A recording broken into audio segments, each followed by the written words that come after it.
કે ભગવાનના નામ સ્મરણથી તમારી યાદ શક્તિ વધે છે, તમારો વિલ પાવર વધે છે, તમારો કોન્ફિડન્સ વધે છે, તમારી દુઃખ સહન કરવાની શક્તિ વધે છે અને તમારી રોગ પ્રતિકારક શક્તિ વધે છે. હું કહું છું સ્વર્ગની વાત ભૂલી જાઓ, મોક્ષની વાત કદાચ એક સેકન્ડ માટે ભૂલી જાઓ, પણ આ 5નો લાભ લેવો હોય તો પણ ભગવાનનું નામ સ્મરણ રોજ કરવું જોઈએ કે ના કરવું જોઈએ? આ 5નો લાભ, yes or no? Raise your hands. Yes or no? Yes.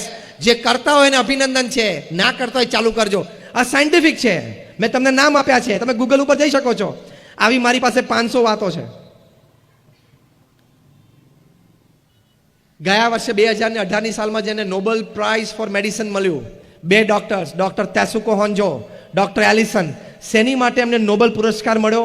Medicine માટે. એમણે રિસર્ચ કરી, કેન્સરની નાબૂદી માટેની રિસર્ચ. કેન્સર થાય તો કિમોથેરાપી થાય, પછી સર્જરી આવે.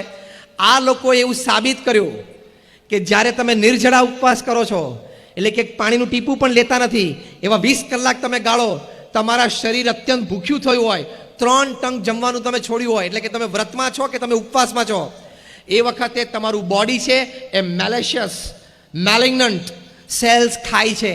એટલે કે જે કેન્સરની કોષો છે ને એને આ શરીર ખાઈ જાય છે. પછી એમણે વાત કરી કે આપણા શરીરનું જે સૈન્ય છે ને WBC છે, વ્હાઇટ બ્લડ કાર્પસલ્સ, એમાં ટી સેલ્સ છે, આલ્ફાબેટિકલ ટી, એ સૌથી તાકાતવાર કોષો છે જે રોગના જર્મ્સ અને બેક્ટેરિયા સામે લડે છે. એમણે કહ્યું કે એક ટી સેલમાં તાકાત છે 1,000 કેન્સર સેલને મારી નાખવા માટેની. પણ આપણી ખાવા પીવાની ખોટી આદતો, બર્ગર ને પીઝા ને ફાસ્ટ ફૂડ ને કોલ્ડ ડ્રિંક, એણે આ ટી સેલનો પાવર દાબી દીધો છે.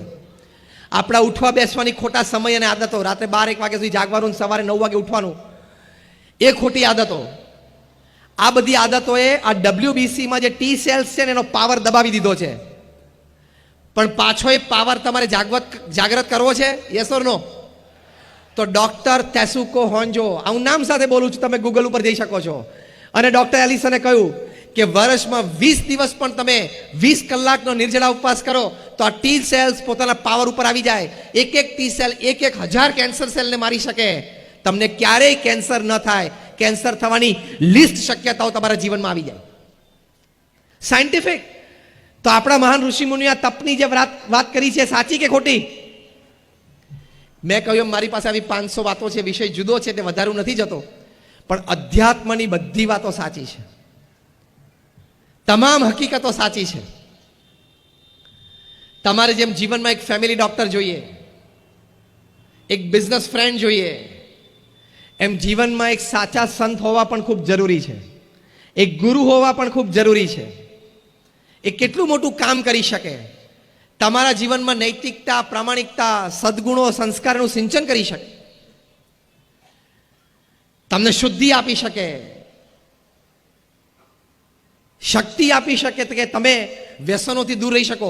પ્રમુખ સ્વામી મહારાજે એમના પ્રયત્નથી, ના સંસ્થાના પ્રયત્નથી, તમને આશ્ચર્ય થશે કે BAPS સંસ્થાએ આજ સુધી 40 લાખ લોકોના વ્યસનો છોડાવ્યા છે. તમે કદાચ 1% લો એમાંથી, 40 લાખનો 1% એટલે કેટલા થયા? 40,000. 40,000 વ્યક્તિઓને કદાચ કેન્સર થવાનું હતું, એ આ બચ્યું છે. કેન્સર હોસ્પિટલ ઊભી કરવી એ પણ મોટું સમાજ સેવાનું કાર્ય છે, અને લોકોને વ્યસન મુક્ત કરવા